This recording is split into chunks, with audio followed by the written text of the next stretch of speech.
Hello, everyone. This is Ed Bruniger, and welcome to the Eddie Network podcast. My guest today is Marti Spiegelman, who was a podcast guest just a few weeks ago. And as soon as we were done, she says, "We have more to talk about." And so here she is, and we're going to talk about some more of what we were talking about back then, and we kind of have touched base on this a little bit in the in between time.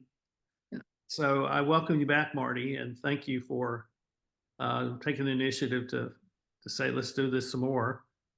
So what's on your mind? What's on your mind today? What's on my mind is what we ignited in our previous conversation. Yeah, it's I always want to spread the word, so to speak, and we were touching on some really important. I don't think they're even ideas. We're touching on important dynamics that are emerging in the world today. Mm-hmm. One of our first things when you and I were just talking, we were discussing this sense that people have that something's happening in the world, something's happening, and it might be better than what we're looking at. But they don't know how to name it. Yeah. So I think that leaves people kind of unfocused and anxious because they can't focus on a thing. Right. That's kind of how Western consciousness works. We have to have a thing that we focus on. Here, I'm looking at my finger. That's the thing. Right. Yeah.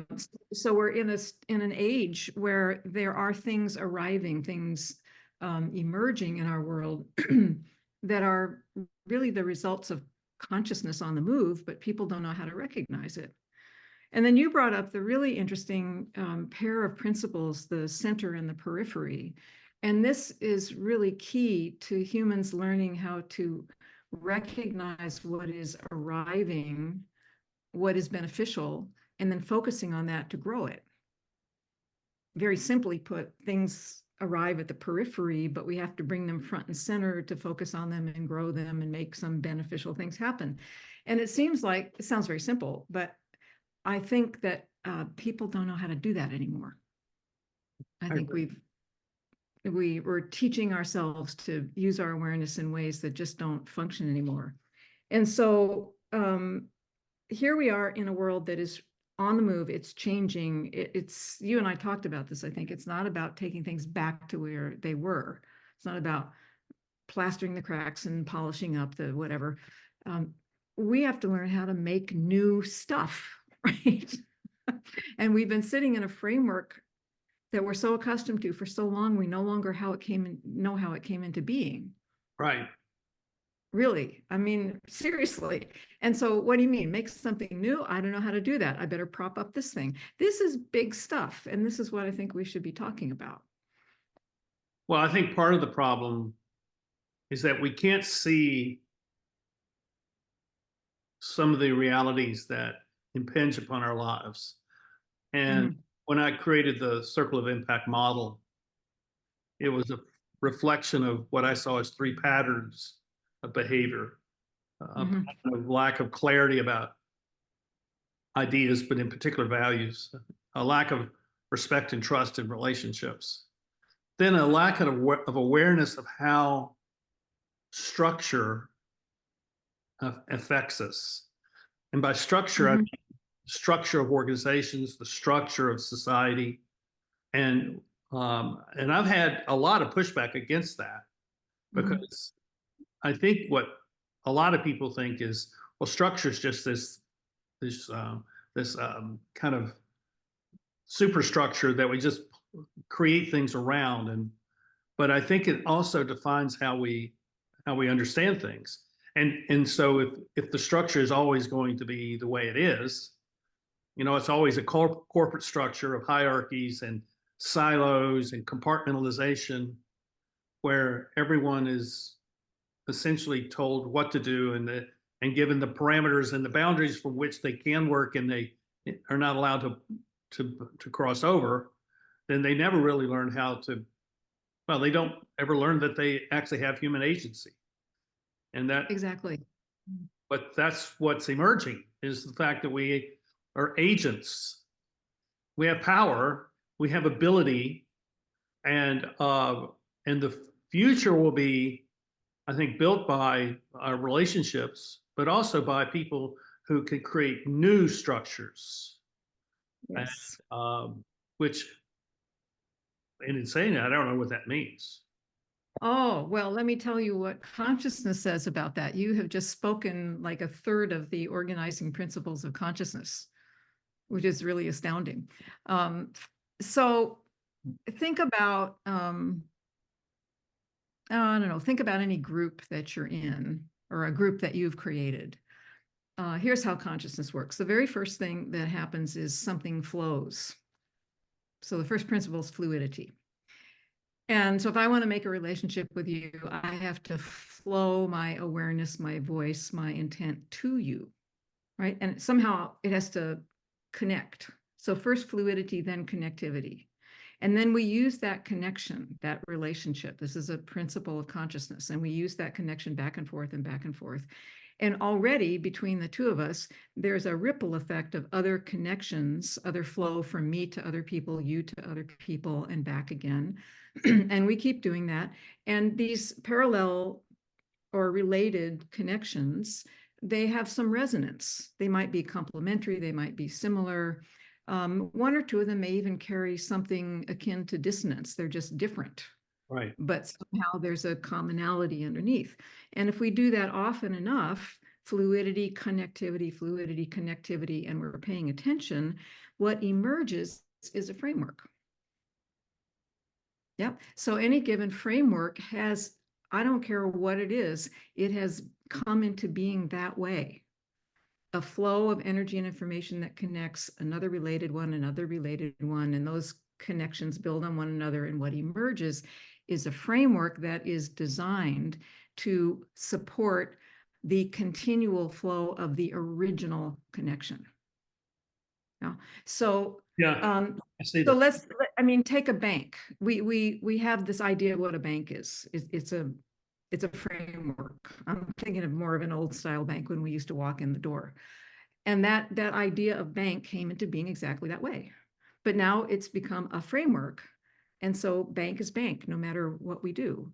And we don't have any way anymore of remembering that that framework that we call a bank came from a source. And if I take a source like, let's say, corporation, framework is a corporation is a framework, and I insist that framework comes first, I'm taking something that came from source A and trying to jam it on top of source B and say to source B, okay, you're going to fit in here. But source B, left to its own devices, you were mentioning agency. We're remembering that we have agency as a species. Source B has its own way of flowing and connecting, and it will speak its own framework. So fluidity always speaks its own best structure, and we don't allow the flow anymore. So in a sense, then each of us in the totality of our lives is a type of framework. And that I would frameworks say, are yeah, go ahead. our frameworks are interfacing with one another. And they either are dead frameworks, meaning we don't have a capacity to connect with people, and therefore they cannot reach us. Framework is I'd put it, the yeah, wrong, I'd put it, but yeah, each of us is a source. right. That's exactly what I mean.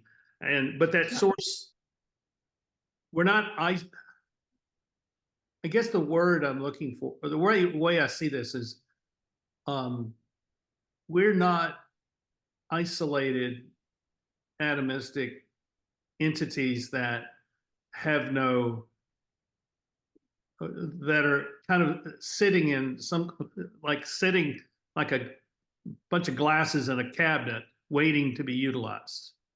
Mhm.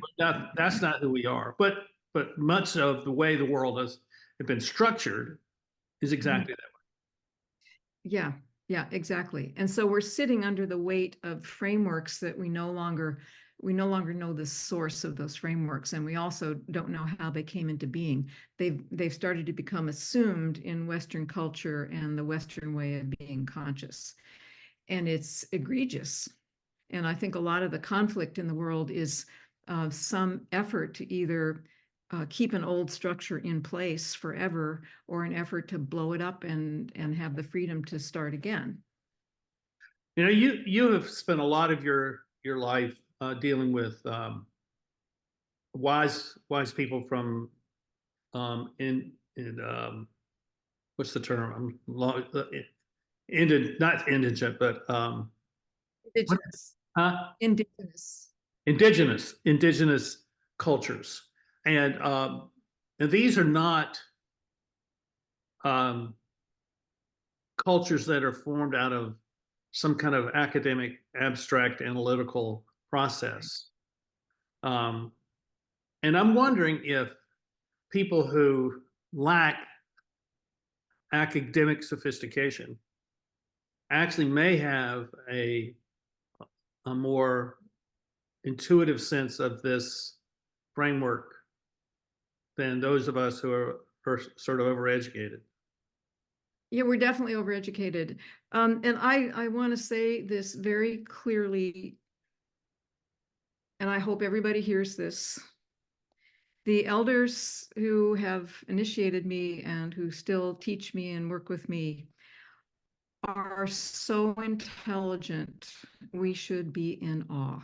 Mm-hmm. Their understanding of the physics of the entire universe, how consciousness works, how the human species fits into things, how frameworks are created, their understanding is mind-bogglingly accurate and powerful and simple. And they look at us and they say, what's the matter with you people? Yeah. One of our first visits after the pandemic, they said, well, you got through the pandemic somehow and now you've got a war. They actually said, what's wrong with you? So they have extremely sophisticated ways of understanding how to create what we would call a business or a corporation, how to create a functional society, a functional village, a functional family. They understand exactly how all of the systems of nature work and how humans need to interact with that and steward it. And they can look at what we're doing and say, mistake, mistake, mistake, mistake, mistake, because you don't understand how the system works and how you fit in it. And the things that I refer to as the organizing principles of consciousness, or the technologies of consciousness, these are principles held in these original cultures that literally, I mean literally, describe the physics of life and how humans fit in. And we would do well to learn from them.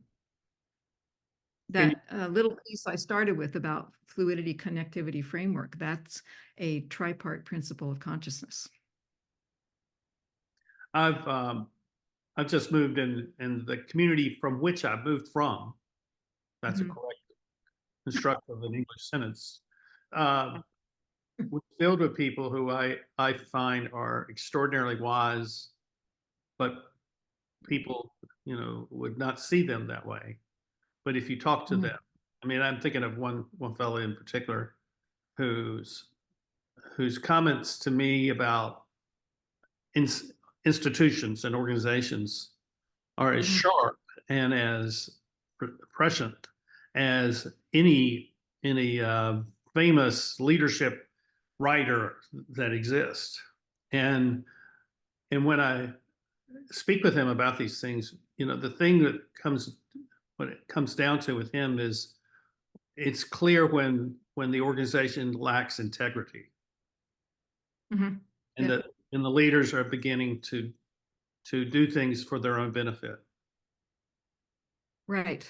Yeah, it's very clear because it's a collapse of one of the principles of consciousness, and the energy changes and the energy flow changes. So if we go from the original human wisdom, we're no longer judging and labeling people. We're looking at energy flows and connectivities or lack of. And if we could get to that level of awareness, we would be solving problems left, right, and center so quickly and so efficiently. But we get bogged down at what I refer to as the ego level of consciousness, where we're comparing and defending all the time. And we're thinking. And if we're thinking, we've pulled our awareness from our capacity to track energies. And if we're tracking energies, we don't need to think. Yeah. So it's quite profound. And Yeah, I think one of the problems, if I could just throw this little wrench into the conversation, sure. Western identity is now kind of super glued to intellect, Hmm. our prefrontal cortex kind of intellect. Right. Hmm. And, we've lost a larger identity, which humans used to have, which is an identity of belonging Yeah. to the land, to nature, to the universe. And when you can shift your experience, not an idea, your experience of belonging from your ego and your prefrontal cortex to an experience in nature, a repeatable experience in nature, that's where you know, oh my God, I belong to the big stuff. It changes you like that. Suddenly you're processing information differently and knowing the world differently. And this is one of the big things that we're missing. But to get a modern human to that moment of understanding is a bit of a complex journey. And it takes something like a pandemic to shake people's awareness of that whatever they're experiencing is not what they want. But they don't know what they want, but they know they don't want this. And Yeah. and then that's why things like what we're doing here, having a conversation, um, is so important, and valuable. Mhm. And I'm living in a new neighborhood, and I see people walk by, and if they're walking slowly, I'll step out the door and say hello, and we'll have a conversation. Mhm. Yeah. And and it's and the question is, I'm living in an interracial neighborhood, and a Mhm. lot of African Americans are here. And the Mhm. question is, so what is this old white guy doing moving into our neighborhood? They're not asking that directly, but I know that that question's on their mind, and it should be. But they should be asking the question, well, who is this person? And I'm trying to. Mhm. I'm not anyone special, but I'm interested in our Yeah. neighborhood. I'm interested in our community. And anytime you want to talk, just knock on the door, and we'll have a cup of coffee, and we'll chat. Exactly. Fluidity, connectivity. Hmm. And it's always been in human cultures when someone new shows up, the people who've already been there say, "Who are you?" And there used to be a way to answer that. Yeah. There used to be a way to name your clans, to name the land that you belong to.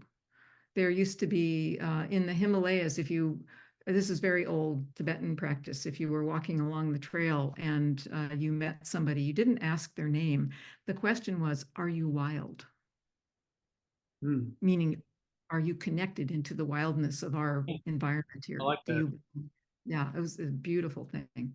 And, but we've kind of twisted that to, do you fit my small idea of the world? If I ask, how are you? Do you fit? Do I say yes or no to you?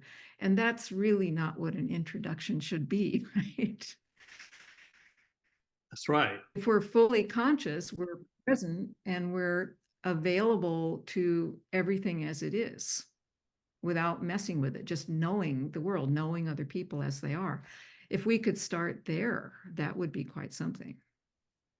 But what you're doing in your neighborhood, this is the weaving of one of the principles of consciousness, which is collective or community. You Well, know, I tell we're them, present, we're aware of everything. Yeah. I used to live here in this city, and then after high school I left, and now I'm coming back after 50 plus years. And then they say, well, where'd you go to school? And I say, and and in one case there was a guy out there, and I said, we were talking about race relations, and I said, I went to an all white school and had a black football coach, head coach, and he was the person that taught me dignity. And Uh, I told her, gave it. Oh yeah, I knew him. He lived a couple of streets over from me. Was it when I was a kid? yeah. That connectedness is really important, I think. And the Mhm. question is, where do we take the? I mean, we're fluid in coming into connection with the other, and we have that connect. Well, where do we go from there? How do you see that manifested in something very distinct in and intentional? Oh, well, I think we have a problem in the question. Okay. It's a question we would all ask. However, consciousness doesn't work that way. Yep. Okay. What's next, what comes out of the connectivity will be given into our awareness if we stay focused in the center and pay attention to what's arriving at the periphery. But if we start to connect and we suddenly flip to the prefrontal cortex and say, what should I do with this? We're sunk. Because we're going to override it with the wrong kind of identity, the ego level identity, which is going to defend and protect and separate. And so it's like we start building a building and it's looking really beautiful and we say, what's next? And we tear it down. Oh, yeah. So the capacity to be present in our experience is one of the key things. And, you know, that's really important because if you go back to the original indigenous cultures, that all of the teachings begin in nature. And then somebody in the modern world raises their hand and says, well, there's millions of people who can't get to nature because there's too many humans. And I say, yeah, exactly right. So how do we solve the problem? And quite often, my answer to that is teaching people to be present and teaching people to receive information from their environments. Just get to know and don't do anything with it. And then you teach people to be aware of things that come into their awareness that didn't come from their ego or their prefrontal cortex. And as we flow and connect, flow and connect, flow and connect, the framework, your neighborhood as a deeper community, whatever it is going to arise. It's going to come into being. And so the shift that we're looking for, we all heard the words, but we're looking for the experience. We're looking to remember how to be, which means be connected, Right. and trying to do the connections. And, you know, there's a piece of this too, which is really, it's heartbreaking to me, but I think this is what we're looking for. In the world today, with so many people moving from one continent to another, one city to another, the banks own all the land, we don't have that luxury, that original gift of belonging someplace anymore. The cultures that we call indigenous, they're the ones who lived at a time when there were few enough humans that you could be born in a place and belong to that land and grow there. And so we don't have an identity, really. All we've got is the ego, and the ego is not supposed to do everything. We're giving that part of our consciousness too much responsibility, and it makes us a little crazy, right? So what are we going to do about this? If you go back into the original human teachings, everything starts with the individual, actually. It really does. And the way in indigenous cultures, the way you realized the unique beauty of being yourself, and the way you realized your purpose and your value to the community, and the way everyone grew trust, was you got to know yourself via your connection into the world around you. So it's this flowing and connecting that is required for us to remember who we are and that we're valuable as individuals. But we're taught, pull yourself up by your own bootstraps. Do it yourself. We're taught to isolate and find ourselves, and then we're supposed to be okay. Nobody's going to be okay in that disconnected state. Right. So the very simple, beautiful thing that you're doing in your neighborhood, it's something we all can do somewhere, somehow. You're modeling what needs to be done, and it's really that simple. Yeah, I do see that. And I guess what I've learned and how I've come to this is seeing how much anxiety and stress comes from trying to make an idea work. Yeah. And we get committed to an idea.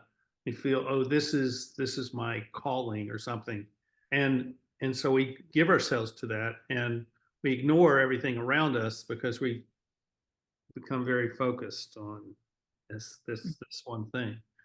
Mhm. And so the thing that this is raising the question of the economies of the world are set up for this very rigid, purposeful, focused, intentional act of effort to create monetary value from what you do. So the question is not really what does an individual do to stop doing that and just be, but how does a community deal with its needs if it removes economics altogether from consideration as a part of their life as a community. And this is a question, this is a subject that I had a conversation with yesterday with my son, you know, in the very sense of we just need to stop talking about economics because it's impossible for us to make that work any longer. Oh, okay. Once again, here I go. No, no, that, I would start by saying we need to revise our idea of economics. okay, I agree with you. Because What is that? let's take a community. If it's a quote unquote conscious community, it's thriving because of the principle of exchange. Once I flow my love and awareness and intent to you and we connect and we're back and forth, that's an exchange. Right. And the only way the relationship thrives is through the exchange. And that principle operates in our relationship with ourselves, with other individuals, within communities, communities to create a nation. Economics is actually the dynamics of that exchange.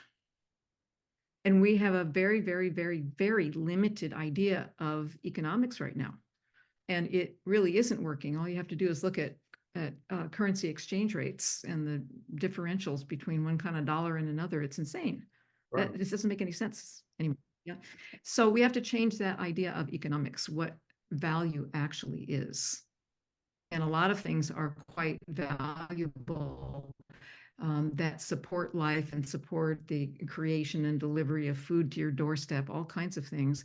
I'm not an expert in economics, but I can tell you from the standpoint of the technologies of consciousness, economics is much more than we think it is right now. It has a freer flow and its own intelligence. And we need to listen to, well, I don't know if there's a really good way to say this. I'll just throw the seed out and maybe some people listening to us can take this and run with it.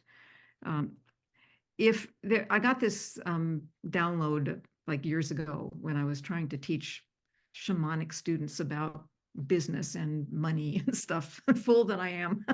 But I got this understanding that a business, we'll just talk about business for a minute, that a business is actually a central node of consciousness that exists for the creation, exchange, and distribution of value. Mm-hmm. And in ancient Egypt, one of the first initiatory paths, if you were going to become a spiritual elder, you had to be in the business of distributing value in your community. You had to be sure everyone had food and clothing and enough coins to go to the market for other stuff. That was your job to become a spiritual leader. And so this business of value creation has to do with consciousness, not just business. Yes. And somebody who's really smart in economics, if you could take the seed and let that inform you, I think we're going to start to get new ideas about economies. I think they already exist to some degree, but we live in a world that has more complexity than the world of ancient Egypt or the 40,000 years of history in South America or wherever we want to go. So we're dealing with more dimensions that operate simultaneously. So it's kind of a complex question, but the economy we have, I agree, doesn't work, but you can't just say no economy because that's not conscious either. Well, I agree with that too. And what I see is that the economy is the relationship we have with each other as neighbors and the exchange that happens. You know, I have a problem in my home, and I'm not an electrician, but my neighbor is an electrician. He comes over and fixes it for me. you know, and he's got a child who's having a hard time in school, so I'll go help the child learn, whatever the child needs to learn. So we're exchanging value that is beneficial to the health of the community. That's and that's what I see. And the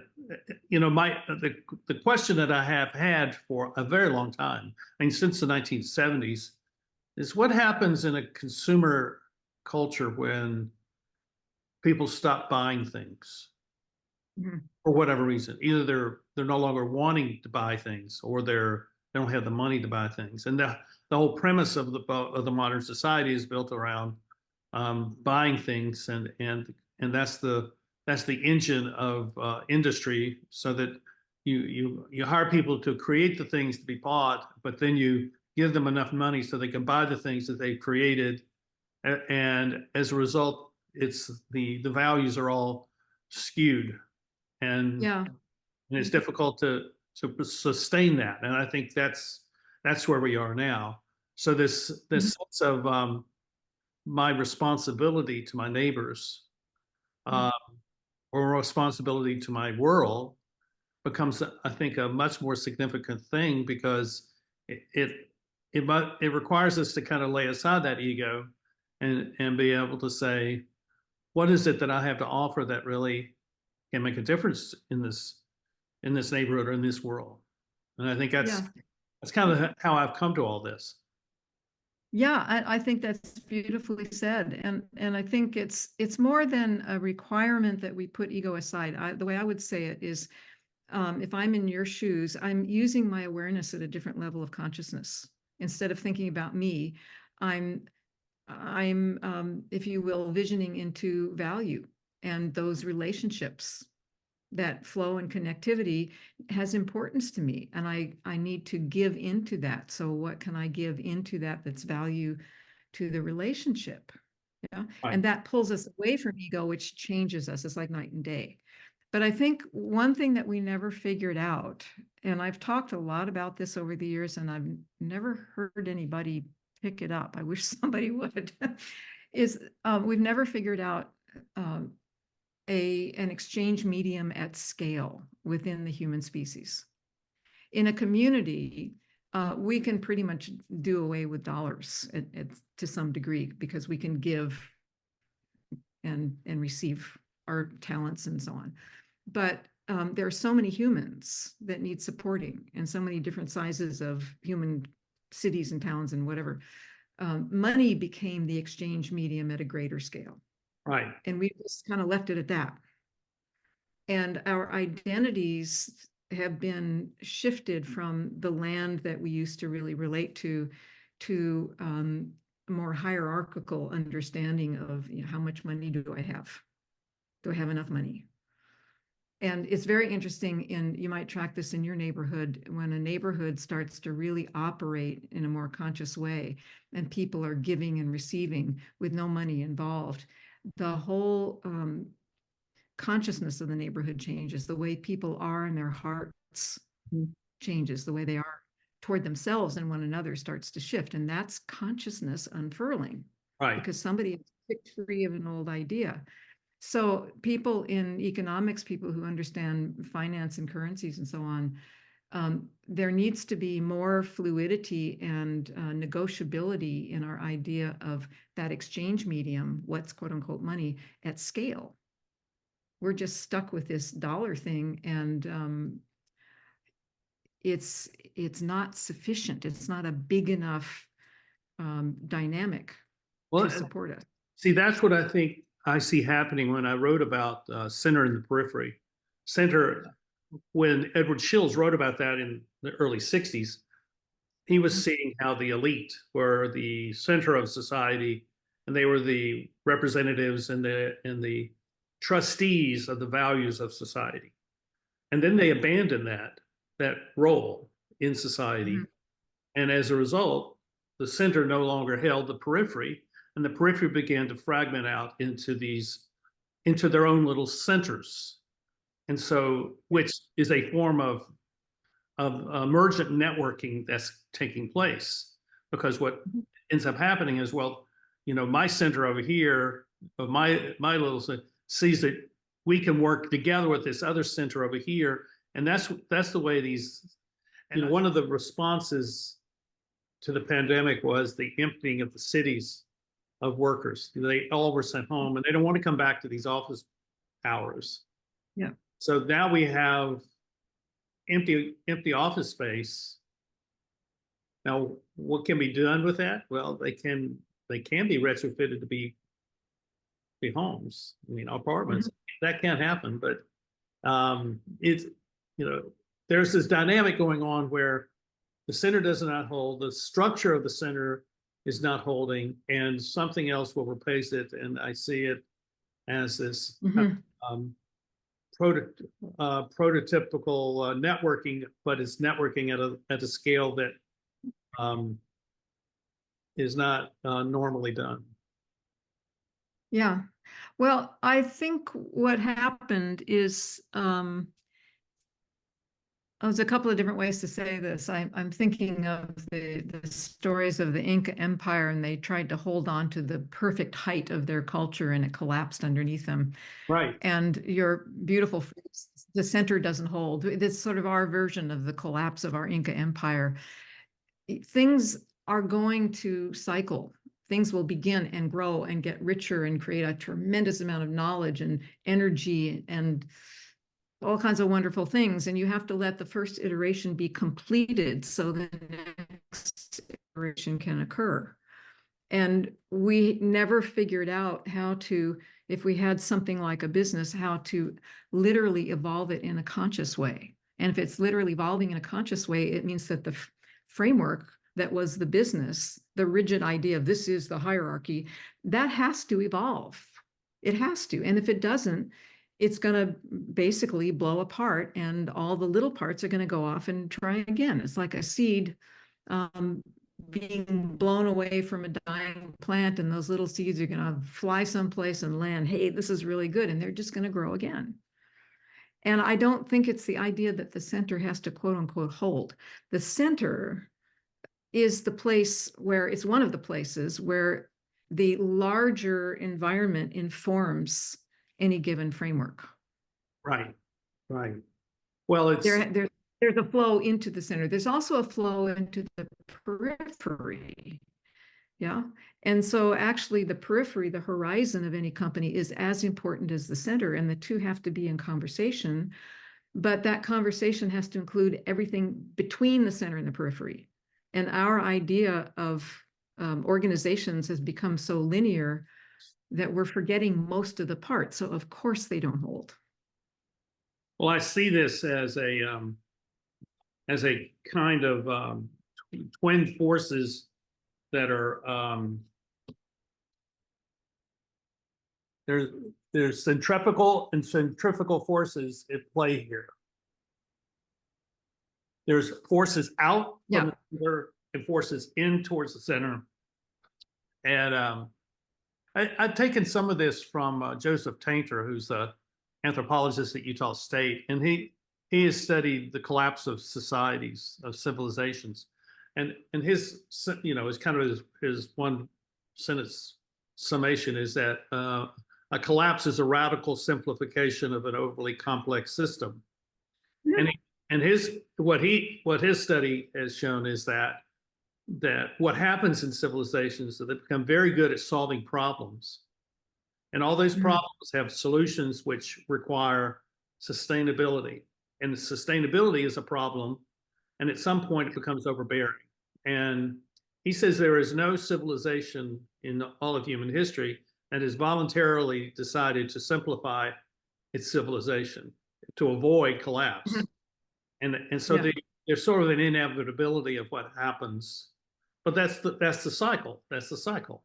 And well, part of it, but your diagram's really interesting too, because the way it's drawn shows us that we don't understand the principle of exchange. Because what really happens is those aren't opposing forces. What really happens is that exchange needs to be, yes, within the organization, but between the organization and the outside. So those We operate as though within and without are opposing, but it's different scales of exchange, and we don't know how to do that as humans. That's right. And we certainly have not designed a world for that. Yeah. Well, I think from my viewpoint, always it's how we're using our consciousness. Consciousness would show us if we listen long enough and deeply enough, consciousness would inform us and we would be successful. But one of the kind of mythic challenges of being human is that we're, I think, the one species that has an ego structure. And we have this ego structure for a very, very good reason, because we're supposed to be identifiable. We have to be bondable. We have to stay together in order to really survive independent adulthood. And that's the only thing the ego is supposed to do. It's just supposed to be the home of our personality. But if we start operating only at that level, the ego is like a magnet, and we start to take everything to us. Everything's about us. We have to own everything, and we don't belong anymore. And then we're just incapable of using consciousness properly. So there's a limit to what we can do, and we end up, instead of exchange, in that exchange, we end up opposing, and we don't even realize it. So it's, I'm thinking of the beautiful creation stories you'll find in almost every indigenous culture of the creator makes this beautiful world with mountains and rivers and glaciers and oceans and beautiful animals and everything you can imagine. And then they try to put humans in. And in nearly every creation story, the first iteration of humans fails. And the creator looks down and says, oh God, that's unacceptable, wipes them out and tries again. But it's always with the human species in these creation stories, there's a challenge that the humans have to figure out how to come from the heart, not the head. And we still haven't figured it out. We're getting a little better, maybe, but scale is an issue, awareness is an issue. Would it then be maybe an indication of what people, when the people are saying, I feel like something is happening, when they say that they're saying something that is essentially touching them from their heart. They're feeling something, and it will not immediately become something that has an analytical or an abstract understanding. Right. And in fact, it's something that's arriving to say, stop thinking. Yeah. Yeah. I think that's where we are. And and it's a fascinating time to live. And it really is. And I know there are a lot of people who feel like this is the worst of times, but this is not just the transition from one era to the next. Mm-hmm. And yeah. and that requires us to be very conscious that the world is a lot more than what we think it to be, and that we're not the first people on the planet, and we're not going to be the last people on the planet. And there's much more going on than what we're able to comprehend, and therefore we should not try to comprehend it all, but try to understand just enough that it gets us through each day. And so, yeah, I have a little quick quote from one of the elders in South America, and he's talking to us about, he's the one who asked us, are you people just looking for definitions, or are you looking for experience? And he says to us, the mother of wisdom is experience. So can you be a vessel of experience? Life itself, life itself is a living embodiment of experiential learning.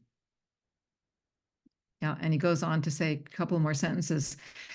There's a living energy matrix in the land, and you must learn to recharge from that so you can be a receptacle for it. Only then can the living energies of all of life move through you and work through you. This is the experience that is the mother of wisdom. Letting all of life, the energies of the land and nature and the whole universe, move through you and inform you. And in the moment, that's when we realize what has arrived at the periphery comes to the center, the heart of who we are, and then we know what to do with it. I think and you're right. Go ahead. Go ahead. No, I was just going to say the way you just said it, that this is a very beautiful time to be alive, and we're in the middle of that big shift. Yeah. Yeah. And I just would like to live as long as I can to experience it, and then, Yes. understand it the best I can. So this is maybe a good place for us to end today. So, let's think about how, well, for all those who are watching and listening, think about how in your daily life you're experiencing your life and you're experiencing your connections with people. And don't try to overanalyze it. Don't try to overthink it. Just try to appreciate the exchange that you're having with people. And it may be really simple, and it may be just a wink or a tip of the hat or a hello or a wave. But in that moment, there is something significant taking place.